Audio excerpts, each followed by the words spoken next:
Guys আমার কাছে এত এত ইউএমপি স্কিন আছে, আমার মনে হয় পৃথিবীর কেউই আমার সাথে যদি অনলি ইউএমপি দিয়ে গান কালেকশন ভার্সেস করে তাহলে আমারে কেউই হারাইতে পারবো না। দাঁড়াও আমি এখনই তোমাদেরকে প্রমাণ দিতাছি।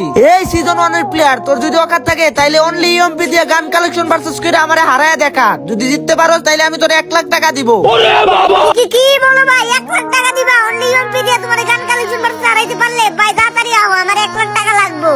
ঠিক আছে তাইলে গান কালেকশন ভার্সেস শুরু কইরা দে। দাঁড়াও এখনই করতাছি, এই 1 লাখ টাকা তো আমারই লাগবে। লোক তুমি পারলে এই স্কিনটা দেখাও দেখি। হাই রে বেটা, এই স্কিন আমার কাছে আছে, পারলে আরো রেয়ার কোন গান স্কিন দেখা। রিয়ার গান স্কিন দেখাবো? আচ্ছা ঠিক আছে, এই লোক পারলে ইনকিউবেটরের ইউএমপিটা দেখাও, জানি এটা তোমার কাছে থাকবো না। কে কইছে থাকবে না? এই দেখ বেটা, এটাও আছে আমার কাছে। ও ভাই কেমনে কি এটা তোর কাছে আছে? আচ্ছা ঠিক আছে নে, এইবার পারলে তুই এটা দেখা। এই স্কিন দেখামু? হাই রে বেটা, সাপে দেয় মানুষকে সুবল। আর ইউপি সাকিবের কাছেও আছে, সব ইউএমপি অ্যাভেলেবল। ও বাবা রে, তোমার কাছে